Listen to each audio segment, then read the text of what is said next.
A paz do nosso Senhor Jesus Cristo.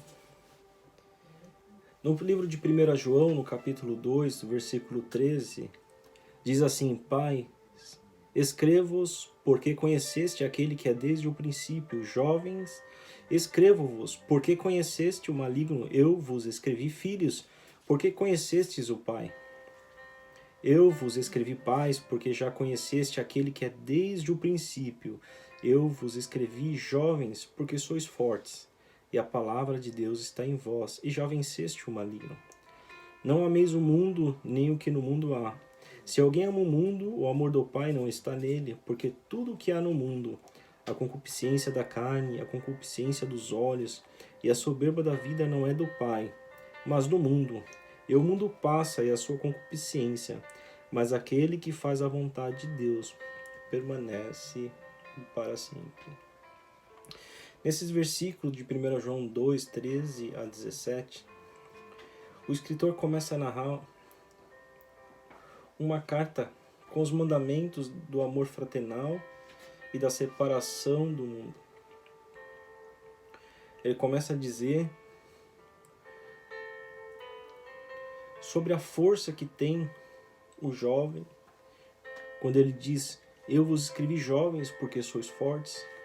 Ele começa a lembrar o conhecimento das histórias dos antepassados que os mais velhos possuem, e com isso ele diz: eu vos escrevi, pais, porque já conheceste o maligno, mas também ele endossa: porque conheceste aquele que é desde o princípio. E ele começa a narrar sobre esta força, essa relação de conhecimento, essa relação entre Deus e o homem.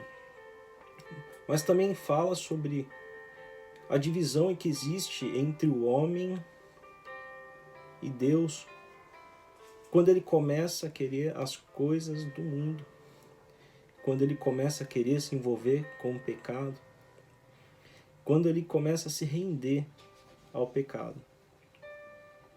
Sabe, Deus ele aposta em você. Deus acredita em você. Deus jamais duvida da sua capacidade.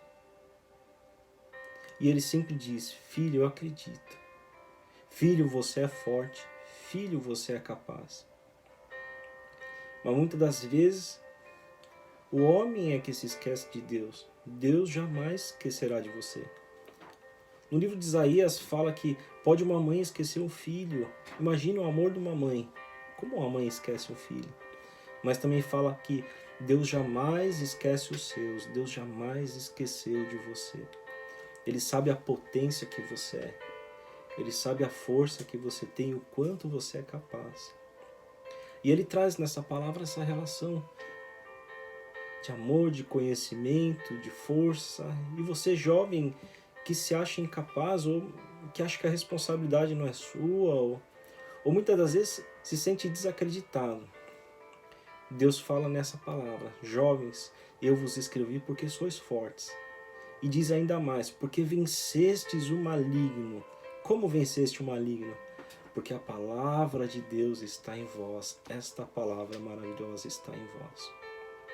O segredo para vencer o maligno é se render aos pés da cruz. É se render a Jesus Cristo. É reconhecer a soberania de Deus sobre sua vida. É reconhecer o trabalho, o agir do Espírito Santo, aquele profetizado no livro de Atos. Quando Jesus foi subir, disse aos apóstolos: eu vou, mas eu vos deixo o Consolador. E é nessa promessa do Consolador que ele disse em Atos capítulo 1, versículo 8, mas receberão poder quando o Espírito Santo descer sobre vós, e serão minhas testemunhas em Jerusalém, em toda a Judéia e Samaria, até os confins da terra. Vou repetir: mas receberão poder quando o Espírito Santo descer sobre vós. Se você der lugar ao Espírito Santo de Deus, você vai ter força para vencer o maligno. Você vai ter força para alcançar os seus objetivos. Você vai ter força para ter uma vida plena. Você vai ter força para ter uma vida com Deus. Vai ter força para vencer o maligno, para vencer as tentações do mundo. Coloque sua vida nas mãos daquele que tudo pode. No livro de Romanos, capítulo 8, No versículo 26 em diante diz assim: e da mesma maneira também o Espírito ajuda a nossas fraquezas, porque não sabemos o que havemos de pedir como convém, mas o mesmo Espírito intercede por nós com gemidos inexprimíveis. O Espírito Santo te ajuda nas suas fraquezas. E quando você não sabe dizer ao Pai o que está acontecendo, Ele intercede por você com gemidos inexprimíveis. Ele te ajuda a vencer o maligno. Ele te ajuda a prosseguir em frente. Sabe, para Deus, você é mais do que vencedor.